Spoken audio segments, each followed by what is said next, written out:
The cantina on Nexus Prime was alive with noise and energy. Smoke from a dozen different worlds mixed in the air, creating a thick haze that made everything look dreamlike. The bar stretched across one entire wall, its surface made from crystallized asteroid rock that glowed softly blue. Behind it, Gorax the bartender used his 4 arms to serve drinks to customers from every corner of the galaxy. At small round tables scattered throughout the room, creatures of all shapes and sizes shared their stories. A group of Zephyrian traders, with their crystal-like skin, were arguing loudly about shipping routes. Near the bar, 3 Caraxian engineers with their metallic exoskeletons were discussing the latest developments in faster-than-light travel. The air buzzed with conversations in 100 different languages, all mixing together into one constant hum of galactic chatter. But in the darkest corner of the cantina, where the lights barely reached and shadows danced on the walls, sat a figure that commanded attention without saying a word. Kexmore was old, even by Velthari standards. His insect-like carapace bore the scars of countless battles, each mark telling a story of survival against impossible odds. His right arm had been replaced with a mechanical prosthetic that whirred softly when he moved.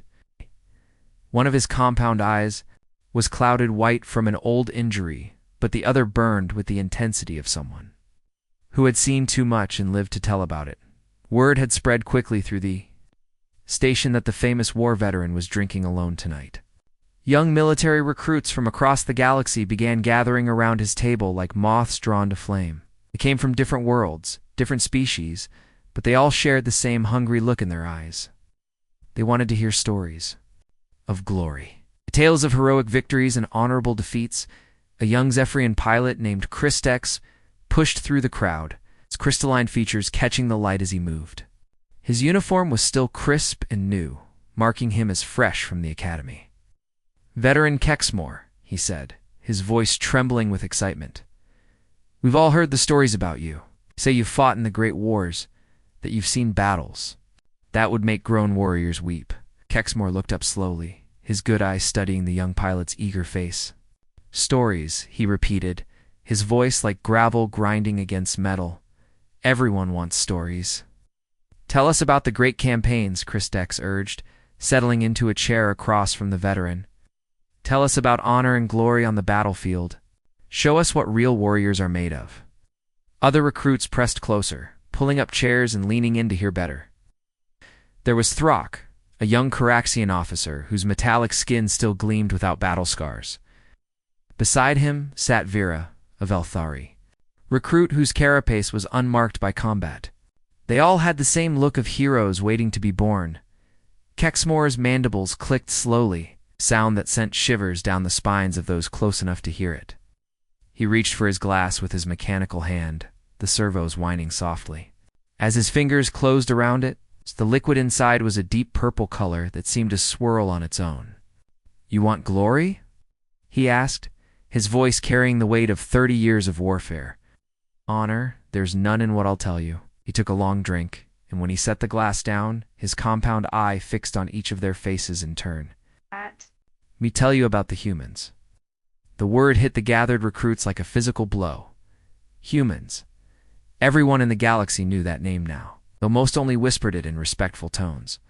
The Peacekeepers, the Guardians.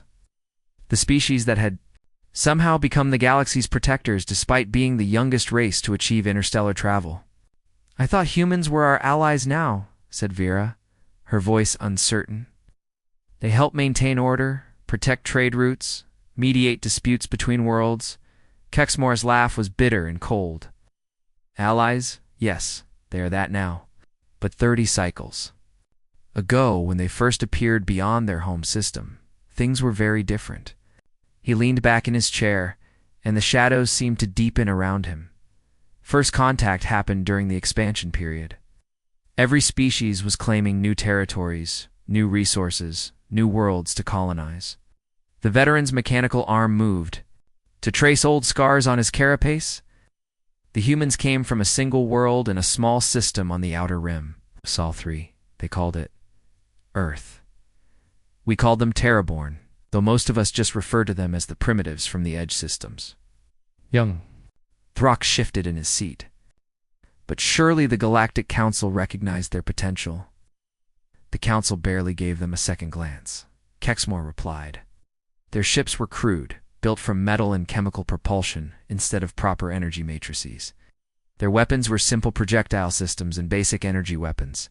They had no psychic abilities, no natural armor, no special adaptations for space travel. Just soft pink skin and determination. He paused to take another drink, and in that silence the recruits could hear their own hearts beating. The rest of the cantina seemed to fade away, leaving only the veteran's voice and the weight of his memories. The humans had officers with simple names. Kexmore continued. Admiral Dongwu commanded their first deep space fleet. General He One led their ground forces. Dr. Ginho headed their research division. Simple names for simple beings. We all thought how wrong we were. A young Caraxian officer who had been standing at the edge of the group pushed forward. How dangerous could they really be? He scoffed. One species against the entire galaxy? It sounds like an exaggeration. Kexmore's compound eye fixed on him with an intensity that made the young officer step backward. That's exactly what we thought, boy. Exactly what every species in the galaxy believed when the humans first ventured beyond their tiny system. His mechanical hand closed into a fist with a soft worry sound. We were about to learn that simplicity could be the most terrifying thing in the universe. The cantina fell completely silent. Even the background chatter from other tables seemed to die away as if the entire room was holding its breath. Kexmore's words hung in the air like a death sentence, and every recruit around the table felt a chill run down their spine. What we discovered, the veteran said softly, changed everything we thought we knew about war, about survival, and about what it truly means to be dangerous in this galaxy. The silence stretched on as Kexmore stared into his drink, his mechanical fingers drumming against the table. The purple liquid swirled faster now, as if responding to his memories. Round him the young recruits waited with barely contained anticipation, their breathing shallow in the thick cantina air. The Proxima incident, he finally said, his voice growing distant and hollow. That's what the history books call it now. A simple name for the day. Everything changed. He looked up at the eager faces surrounding him. It started like any other territorial dispute. The Kethran Empire was expanding, claiming asteroid belts and mining systems across the outer rim. Standard galactic politics. Young Christex leaned forward. But what made this different? Surely conflicts over mining rights happened all the time. Kexmore's compound eye fixed on him. The difference was that this time they enslaved humans. He paused, letting the weight of those words settle. The Kethrans had taken over a small mining operation in the Proxima system. 300 human workers, families mostly, trying to make an honest living extracting rare minerals from the asteroid fields. The veteran's mechanical arm moved to trace a long scar across his carapace. The Kethrans treated them like cattle. Worse than cattle.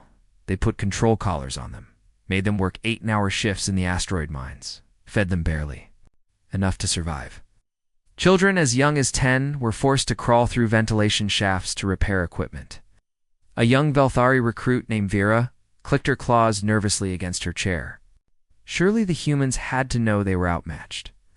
Why didn't they just negotiate? That's what we all expected, Kexmore replied, his voice growing harder. Every species in the galaxy has learned to negotiate with the Kethrans. You pay tribute. You make deals. You sacrifice a few to save the many. It's how things work out here. He took a long drink from his glass. But humans don't think like the rest of us. The cantina around them seemed to fade away as Kexmore's voice drew them deeper into his memory. The sounds of other conversations became distant whispers, and even the constant hum of the station's life support systems seemed too quiet. Admiral Taman received the distress signal from Proxima on a Tuesday, the veteran continued. By Thursday, humanity's entire deep space fleet was moving toward the system. All 47 ships they had at the time, every vessel they could put into space, from massive battle cruisers down to tiny patrol boats. Thrak, the young Caraxian officer, shifted uncomfortably in his seat. 47 ships? It's not a fleet, that's barely a squadron. Exactly what the Kethran Empire thought. Kexmore said with a bitter laugh. They had 3,000 vessels. In that system, dreadnoughts, the size of small moons, carrier ships that could launch 1,000 fighters each, battleships armed with planet-cracking weapons. The humans were outnumbered 70-1. The veteran's good eyes seemed to look through time itself as he continued. I was there, serving as a tactical observer on the Kethrin flagship.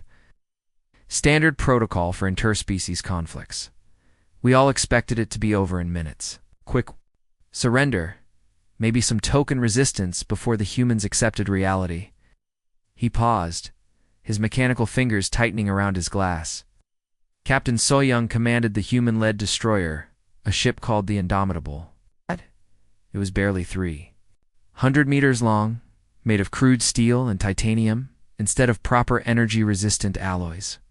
Against the Kethron dreadnought Void Render, it looked like a child's toy. The recruits hung on every word as Kexmore's voice dropped to almost a whisper. The communication came through on all frequencies, in perfect galactic standard. Captain. Soyoung's voice was calm, steady, completely without fear. She said simply, This is the human colonial fleet. You have taken our people. Return them now, or face the consequences. A nervous laugh escaped from Christex. They actually threatened the entire Kethron armada. The Kethron admiral found it amusing too, Kexmore replied. He opened a channel and laughed for a full minute. Then he told the humans exactly what he thought of their threat. The words he used ... Well, they're not suitable for young ears. The veteran's carapace shuddered as he remembered. That's when the humans did something none of us had ever seen before. Something that changed the way we think about warfare forever. Instead of retreating or opening negotiations, Captain Soyoung gave a single order. All ships, ram speed. Ram. Speed? Vera asked, her voice barely audible. They began ramming our ships, Kexmore said, his voice filled with a mixture of horror and admiration. Not as a desperate last resort, but as their opening move. Commander Yujin's cruiser, the Soul, accelerated to maximum velocity and struck the dreadnought Void Render directly in its engine core. The impact split the massive ship in half like breaking a stick. The young recruits stared in shocked silence. This wasn't the kind of warfare they'd learned about in the academies. This was something else entirely. The explosion lit up the entire system, Kexmore continued. A dreadnought that had survived 100 battles, destroyed by a ship 1/10 its size. But that was just the beginning. The human fleet spread out in perfect formation, each ship selecting a target and accelerating toward it with no regard for their own survival. He took another drink, his mechanical hand trembling slightly. Lieutenant Dongsu's patrol boat took out a carrier by flying directly into its fighter bay. The explosion chain reacted through the ship's ammunition stores. Captain Minho's frigate punched through the shields of a battleship and detonated its own reactor core inside the enemy's hull. But surely this was madness, protested Throck. They were destroying themselves. That's what we thought, Kexmore said quietly. Pure suicidal madness. We watched in horror as these humans threw their lives away. But while we were focused on the spectacular destruction, we missed what was really happening.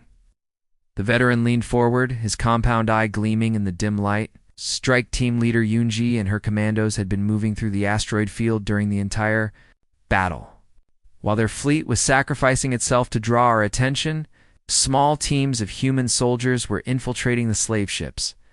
They moved like ghosts through our security, taking out guards with silent precision. Meanwhile, their ships were being destroyed. ... Quotes Christex began. They were rescuing their people, Kexmore finished. Every single human civilian was extracted from the mining stations before the main battle even reached its peak. Captain Haewon personally carried injured children to safety while explosions lit up the space around her. Colonel Jihan held off an entire Kethrin security squad with nothing but a plasma rifle and determination. The cantina seemed to hold its breath as the veteran's words painted a picture of impossible heroism.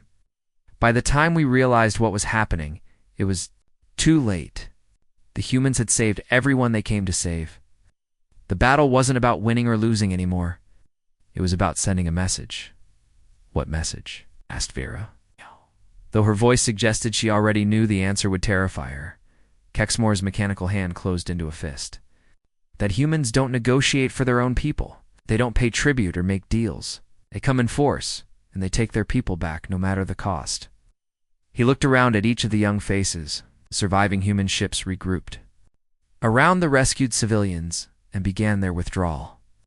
Not a single human life was lost to the Kethran slavers. But their fleet was destroyed, protested Throck. How could they call that a victory? Because they got what they came for, Kexmore replied. The humans didn't care about ships or weapons or military glory. They cared about their people. 300 civilians went home safe that day, and that was worth 47 warships to them. The veteran finished his drink and set the glass down with a soft clink. The Kethran Empire lost over 300 ships that day. We'd never seen anything like it. A species that would sacrifice everything for strangers who just happened to share their DNA. It was beyond our understanding. The recruits exchanged uncertain glances, each one trying to process what they'd heard. This wasn't the kind of warfare taught in military academies. This was something raw and primal, and absolutely terrifying. That was the day, Kexmore said softly, that the galaxy learned humans fight differently than everyone else, not for territory or resources or political advantage. They fight for each other, and that makes them the most dangerous species any of us had ever encountered. The silence that followed was deafening, broken only by the distant hum of the space station and the veteran's slow, mechanical breathing. The silence in the cantina stretched like a taut wire, ready to snap. Kexmore's mechanical fingers traced the rim of his empty glass. The soft whirring of servos, the only sound in the heavy air. Around him, the young recruits waited, their earlier excitement now replaced by something darker. The veteran's words had painted pictures in their minds that they weren't sure they wanted to see. 5 cycles passed after Proxima. Kexmore finally continued, his voice carrying the weight of old wounds. 5 cycles where the galaxy watched the humans with new eyes. Some species respected them for their courage, others feared what they might do next. But the Hegemony Alliance... They saw something different. He gestured to Gorax for another drink, his mechanical arm moving with practiced precision. The 4-armed bartender filled the glass with the same purple liquid, his multiple eyes studying the veteran with obvious concern. The hegemony was made up of 12 species, Kexmore explained, taking a careful sip. Ancient races with thousands of years of civilization behind them. The Caraxians with their quantum processors. The Velthari with our hive mind networks. The Zephyrians with their crystal-based technologies. We considered ourselves the guardians of galactic order. Young Throck shifted uncomfortably in his seat. What did they want with humanity? Kexmore's compound eye fixed on him. They wanted to civilize them. Bring them into proper galactic society. Teach them the right way to conduct warfare, diplomacy, trade. The human response to Proxima was seen as barbaric, primitive, something that needed to be corrected. The veteran's scarred carapace seemed to darken as he continued. I was a lieutenant then, barely older than you recruits. Fresh from the military academy, full of ideas about honor and proper combat doctrine, I was assigned to the occupation. Fleet under Grand Admiral Dexful, one of the most respected commanders in hegemony history. He paused, staring into his drink as if seeing reflections of the past. We had 15,000 ships, the most advanced fleet ever assembled. Energy shields that could deflect stellar radiation, weapons that could crack moons, sensors that could detect a single organism from orbit. We thought we were bringing enlightenment to a backward species. Christex leaned forward, his crystalline features catching the dim light. Surely the humans realized they were outmatched this time. No! They knew, Kexmore replied with a bitter laugh. Admiral Dong Wu sent a message to our fleet before we even reached Earth's system. He said, you are not welcome here. Leave now, or discover what real war looks like. The veteran's mechanical hand clenched. Grand Admiral Dexville found it amusing, species with barely 100 ships threatening a fleet of 15,000. The cantina around them seemed to fade away as Kexmore's voice drew them deeper into his memories. Other patrons had stopped their conversations entirely, straining to hear every word of the veteran's tale. The occupation began smoothly, he continued. We established orbital control within hours. Our landing forces took the major population centers without significant resistance. Beijing, New York, London, Tokyo, all under hegemony control within the first day. We set up administrative centers, began cataloging human technology and culture. Kexmore took a long drink, his compound eye distant. That's when Commander Wu Jin made his first appearance. We didn't know his name then. He was just another human civilian working in the water treatment facility in Seoul. Polite, helpful, eager to cooperate with our occupation forces. What changed? Asked Vera, though her voice suggested she already feared the answer. Nothing changed, Kexmore replied softly. That was the point. He was still polite and helpful when he poisoned the water supply to our garrison, still cooperative when he guided us through the sewage tunnels that he'd rigged with explosives. We never saw it coming because he never stopped smiling. The recruits exchanged nervous glances. This wasn't the kind of warfare they'd learned about in their military academies. Captain Sora was a medical doctor, the veteran continued. She treated our wounded with skill and compassion, saved dozens of hegemony soldiers from infection and injury. She was recommended for a commendation for her humanitarian service. His voice hardened. She was also the one who introduced a slow-acting toxin into our medical supplies. It took weeks before we realized our own medical stations were killing us. Young Throke's metallic skin had taken on a darker hue, but surely you could identify the combatants. Military targets? Exmoras? Laugh was harsh and brittle. That was the problem. There were no combatants, no military targets. Every human was both civilian and soldier.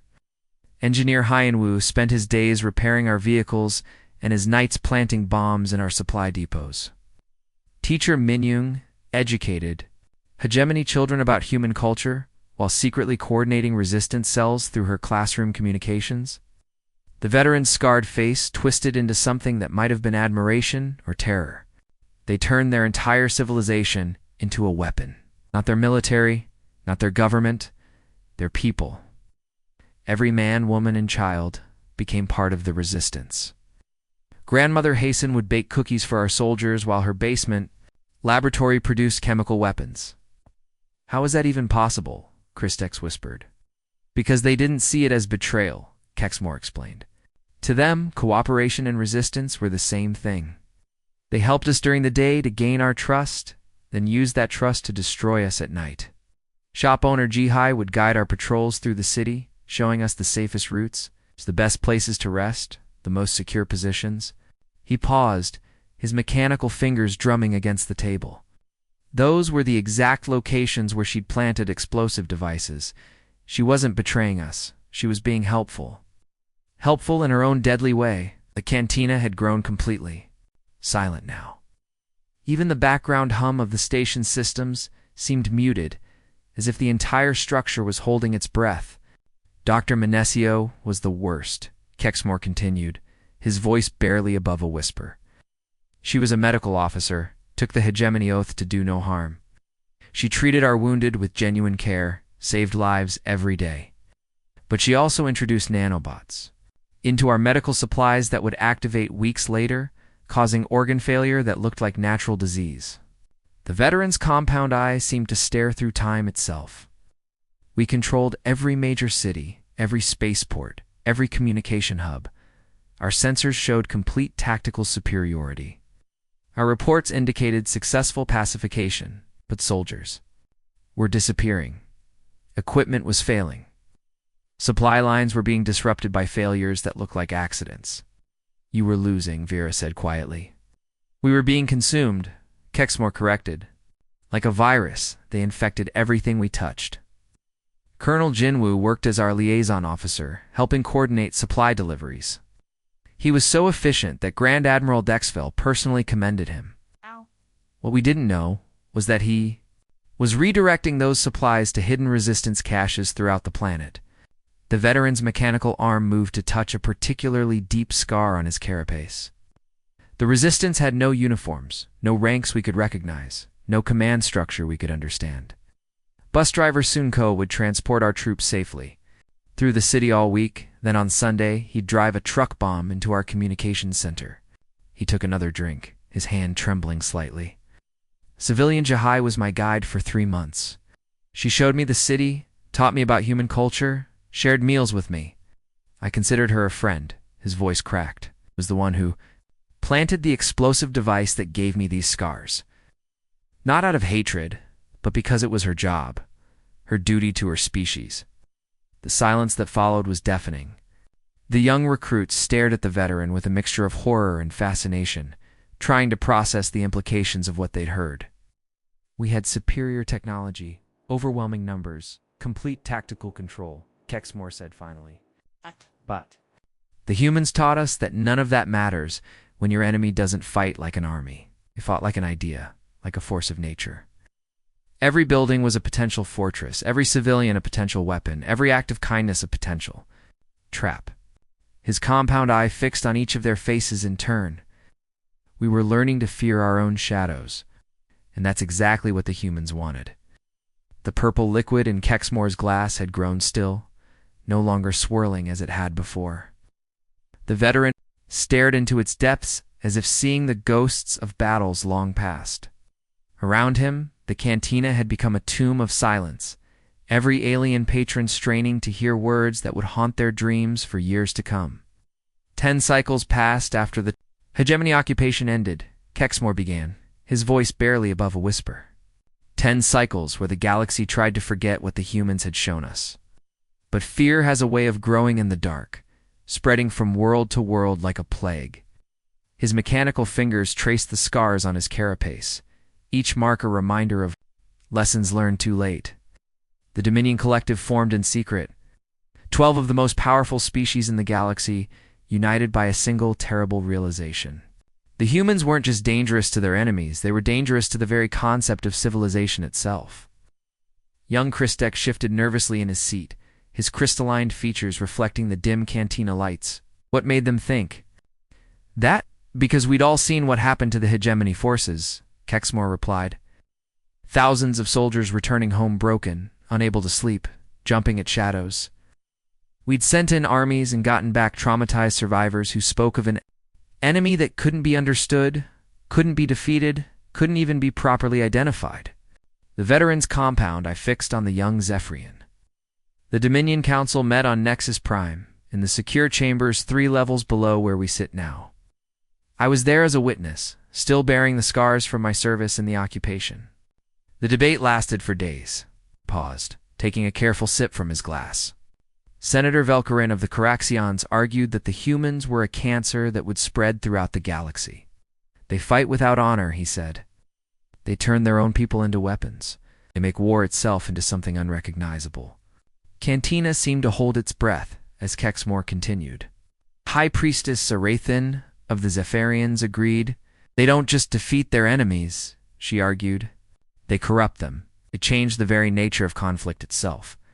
How long before other species start copying their methods? Young Vera clicked her claws anxiously against the table. What did the council decide? Total extinction, Kexmore said simply. Not conquest, not occupation, not forced civilization. Complete annihilation of the human species and everything they'd built. The vote was unanimous. The words hit the gathered recruits like a physical blow. They'd grown up in a galaxy where humans were respected peacekeepers, protectors of the weak. The idea of their systematic extermination was almost incomprehensible. The Dominion assembled the largest fleet in galactic history, the veteran continued. 10,000 ships from 12 different species, dreadnoughts that could shatter planets, carrier vessels that blocked out stars, weapons platforms that could sterilize entire solar systems. I commanded a destroyer squadron in the 3rd wave. His mechanical arm moved with a soft worry sound as he gestured. We expected total victory within hours. The humans had perhaps 300 ships defending their home system. Ancient vessels. Many of them barely held together with metal patches and prayer. Admiral Essiogen commanded Earth's orbital defenses from a battleship that was older than some of our junior officers. Kexmore's voice grew distant, as if he were seeing the battle again through his compound eyes. The fleet dropped out of hyperspace at the edge of Sol System like a metal storm. Ships stretched from Mercury's orbit to beyond Mars, a wall of destruction that blotted out the stars themselves. The sight of it should have sent any rational species into immediate surrender. But the humans weren't rational, Throck said quietly. No, they weren't, the veteran agreed. Commander Nyung sent our ultimatum response on all frequencies. Her voice was calm, almost conversational. We see you've come to finish what others started. You're welcome to try. The recruits leaned forward, captivated despite their fear. This was history they'd never heard, secrets buried and classified, files and traumatized memories. That's when Captain Dong Hayan did something that defied every military doctrine in the galaxy, Kexmore continued. Instead of falling back to defensive positions around Earth, the human fleet accelerated toward us. 300 ships charging, straight into 10,000, like insects attacking a landslide. Ow. His scarred face twisted with remembered emotion. But these weren't suicide runs like at Proxima. This was something else. Strategic sacrifice. Each human ship that died took out multiple targets, but more importantly, they were buying time. Time for something we couldn't see, couldn't understand. The veteran's mechanical hand clenched into a fist. Captain Minho's cruiser punched through our front line and detonated its reactor core inside a Dominion dreadnought. Commander Soyoung's destroyer took out an entire fighter squadron before ramming a weapons platform. They fought like demons, like forces of nature given metal form and purpose. How long did the battle last? Asked Christex, his voice barely audible. The space battle? 3 hours? Kexmore replied. By then, the human fleet was gone. Every ship destroyed, every crew dead. We began the orbital bombardment immediately. His voice cracked with emotion. For 6 months, we pounded Earth. Fusion bombs, plasma cannons, asteroid accelerators. We cracked continents, boiled oceans, turned the atmosphere into a burning hell.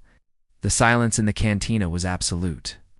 Even the station's life support system seemed to have gone quiet. Cities that had stood for thousands of years became glass craters, the veteran continued. Mountain ranges were flattened, forests burned to ash, rivers turned to steam. We monitored for any sign of life, any transmission, any movement. Nothing. The planet should have been sterile, lifeless, a monument to the price of defying galactic order. He took a long drink, his compound eyes staring into memories that still brought him nightmares. That's when Colonel Hai Jin emerged from bunker systems we never knew existed. Deep underground networks that had somehow survived everything we'd thrown at them. She transmitted on emergency frequencies, her image appearing on every screen in the Dominion fleet. What did she say? Vera whispered. Or she didn't say anything at first, Kexmore replied. She just stood there in her burned uniform, covered in dust and blood, staring directly into the camera. Behind her, we could see other humans. Thousands of them, somehow alive in the depths of their dying world. The veteran's voice dropped. 2, barely a whisper. Then Dr. Junho stepped into view. The chief scientist of Earth's research division, a man who'd spent his life studying their sun. He activated a holographic display that showed our fleet the most terrifying thing any of us had ever seen. What was it? Asked Throck, though his metallic skin had darkened with obvious dread. They'd weaponized their star, Kexmore said simply. Somehow, during those 6 months of bombardment, while we were focused on destroying their surface, teams of human engineers had been working in the depths of Sol itself. Quantum disruptors planted in the stellar core, fusion cascade initiators, buried in the chromosphere, gravitational manipulation devices that could turn a life-giving star into a weapon of unimaginable destruction. The recruits stared at him in horrified silence. The implications were beyond their comprehension. Commander Nyung delivered the ultimatum, the veteran continued. Her voice was still calm, still conversational, as if she were discussing the weather. You want to exterminate us? Fine. But we're taking half the galaxy with us. Leave now.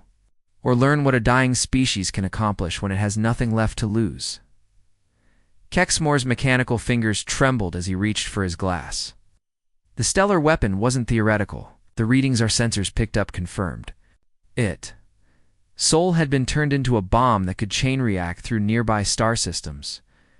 creating a wave of destruction that would make supernova look like candle flames. They were bluffing, Christek said desperately. They had to be bluffing. Dr. Junho activated a small demonstration, the veteran replied.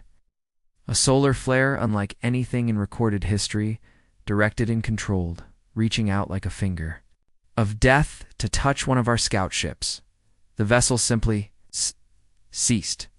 Not destroyed, not vaporized. It stopped existing. The cantina had become a mausoleum of silence. Other patrons had abandoned their drinks, their conversations, their very breathing to hear the end of this impossible tale. Fleet Admiral Vexa gave the order to retreat, Kexmore said finally, not because we couldn't win the battle. We'd already won. Earth was dying, its surface uninhabitable, its civilization reduced to underground survivors. But winning would have meant the death of everything else we cared about, its compound eye fixed on each of the young faces around him. The humans had shown us that there are fates worse than defeat. They'd taught us that a species with nothing left to lose becomes more dangerous than any weapon ever devised. The veteran finished his drink and set the glass down with a soft clink that echoed through the silent cantina like a funeral bell. We retreated from a dead world, knowing that somewhere in its depths, the most dangerous beings in the galaxy were still alive, still watching, still ready to make good on their promise to take us all with them. The silence that followed was deeper than space itself, filled with the weight of understanding that some victories are too terrible to claim. The cantina remained frozen in time, as if the very air had crystallized around Kexmore's words. Veteran sat motionless, his compound eye reflecting the dim lights while his mechanical fingers traced invisible patterns on the table's surface. The silence stretched on, heavy with the weight of horrors described and truths revealed.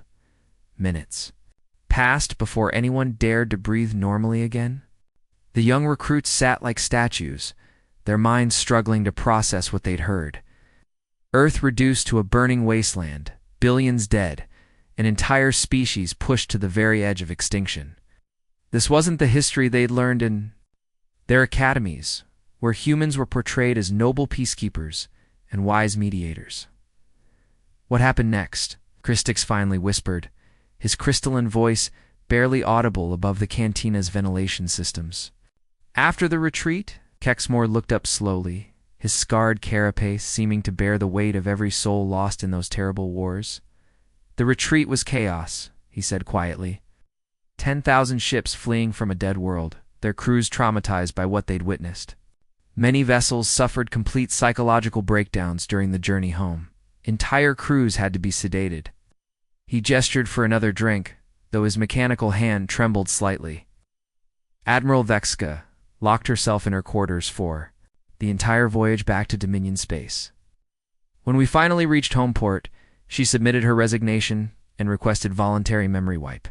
She couldn't live with what we'd seen. Young Vera clicked her claws nervously. But surely it was over. The humans were defeated, their world destroyed.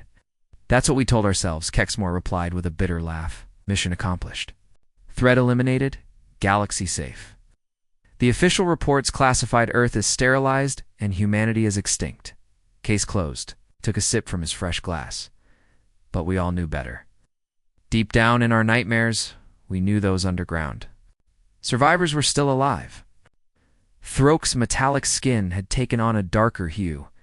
How could you be sure? 'Cause they kept transmitting, the veteran said simply. Not military communications or distress signals. Music, poetry, stories, children singing lullabies in the depths of their dying world. They wanted us to know they were still there, still human, still refusing to surrender, even in the face of complete annihilation. The recruits exchanged horrified glances. The image of children singing in underground bunkers, while their world burned above them, was almost too terrible to contemplate. For 3 years, we monitored those transmissions. Kexmore continued, waiting for them to stop, for the last human voice to fall silent. Instead, they grew stronger, more organized. We realized they weren't just surviving down there. They were rebuilding. He paused, his compound eyes staring through the cantina wall as if seeing across space and time. That's when the first peace feelers came through diplomatic channels. Not from Earth, The planet was still a radioactive wasteland. From human colonies we'd forgotten about. Scattered settlements throughout the outer rim that had somehow escaped the Dominion's attention. Colonies, asked Christex, his voice filled with dawning horror. Humanity had been expanding for decades before we noticed them, Kexmore explained. Small settlements, research stations, mining operations on worlds so remote we'd never bothered to catalog them. While we were focused on Earth, these colonies had been watching, learning, preparing. The veteran's mechanical fingers drummed against the table. Ambassador Dongman arrived at Nexus Prime 6 months after the retreat. A human diplomatic ship, requesting formal peace negotiations. The Dominion Council nearly had collective heart failure when he walked into the chambers. What did he want? Vera whispered. To talk, Kexmore said simply. Just to talk. No demands, no threats, no conditions. He sat down at the negotiating table and asked a single question. How can we help? The silence that followed was deafening. The young recruit stared at the veteran as if he'd spoken in an alien language. Help, Throck repeated, his voice barely functional. Help with what? Help rebuild what we'd destroyed, Kexmore replied. His voice filled with wonder and terror. Help heal the wounds we'd inflicted on ourselves and each other. Help create a galaxy where such wars would never happen again. He shook his head slowly. We'd just finished trying to exterminate their entire species, and their first concern was our well-being. The cantina around them seemed to fade away as the implications sank in. Their patrons had abandoned any pretense of their own conversations, openly listening to every word of the veteran's impossible tale. Admiral Seojin personally led the reconstruction efforts, Kexmore continued. She arrived with a fleet of hospital ships, engineering vessels, and supply transports. While Earth was still cooling from our bombardment, she was organizing relief. Missions to worlds damaged in the fighting. His voice cracked with emotion. Captain Yuna, whose entire family had died in the orbital bombardment, took command of medical missions to Dominion worlds. She personally treated Coraxian soldiers who'd participated in her planet's destruction, never once showing anger or resentment. How is that even possible? Christex asked desperately. How could they forgive after what we did to them? What? That's what humans do, Kexmore replied quietly. They don't just fight differently than us. They think differently. Where we see enemies to be destroyed, they see problems to be solved. Where we see differences to be eliminated, they see diversity to be protected. The veteran stood slowly. His artificial joints worried softly as they supported his weight. Colonel Minho now leads humanitarian missions throughout the galaxy, Dr. J. Young develops medical treatments for diseases that affect species who tried to exterminate her people. Captain Sohan commands the peacekeeping fleet that protects worlds that once called for humanity's destruction. He began walking toward the cantina's exit, his footsteps echoing in the absolute silence. The young recruits watched him go, still too stunned to speak or move. You came here expecting stories of glory and honor, Kexmore said without turning back. Instead, I've told you about the most dangerous species in the galaxy. Dangerous not because they're conquerors, but because they're gardeners. Gardeners? Bira called after him, her voice small and confused. Kexmore paused at the threshold. His scarred silhouette framed against the corridor lights. They nurture life wherever they find it. Protect the weak, heal the broken, and forgive the unforgivable. They turn battlefields into gardens, enemies into friends, and hatred into hope. His voice carried back to them, filled with a mixture of awe and terror that would haunt their dreams for years to come. The most terrifying thing about humans isn't their capacity for violence, it's their capacity for mercy. The veteran disappeared into the station's corridors, leaving behind only the echo of his words and the soft worry of his mechanical parts. The recruits remained frozen at their table, struggling to comprehend what they'd heard. I still don't understand, Throck said finally. Why is mercy more terrifying than violence? The answer came from an unexpected source. Gorax, the bartender, who had been silently polishing glasses throughout the entire story, spoke for the first time that evening. His forearms moved in complex patterns as he cleaned, and his multiple eyes fixed on the young Coraxian. "Child," the ancient bartender said in a voice like grinding stone, "you can defend against violence. You can fight back against hatred. You can understand revenge." He set down his cloth and looked directly at each of the recruits. "But how do you fight against someone who responds to your worst actions with kindness? An enemy who insists on helping you?" The truth of those words settled over the cantina like a shroud. In the distance, the soft hum of human patrol ships could be heard through the station's hull, the sound of protectors watching over a galaxy that had once tried to destroy them. "That's why we fear them," Gorax continued, returning to his endless task of cleaning glasses, "because they make us face the worst parts of ourselves, and then they forgive us for it. They hold up a mirror to our cruelty and respond with compassion. They show us what we could be if we were brave enough to choose mercy over vengeance." The young recruit sat in stunned silence, finally understanding why the galaxy's veterans spoke of humans with such reverent terror. They were beings who could end civilizations with a thought, but chose instead to save them. Warriors who had learned that the greatest victory was not in defeating your enemies, but in turning them into friends. Outside the cantina, the eternal vigil continued. Human ships patrolled the trade routes. Human doctors treated alien diseases. Human teachers shared knowledge with species that had once called for their extinction. They had become the galaxy's guardians not through conquest, but through an act of will so profound that it defied understanding. The recruits would leave.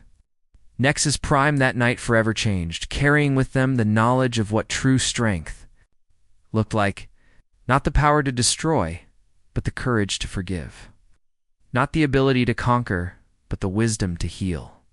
And in the depths of space, the gentle hum of human patrol ships continued their endless watch, protecting a galaxy that was slowly, carefully, learning to be worthy of their protection. The end.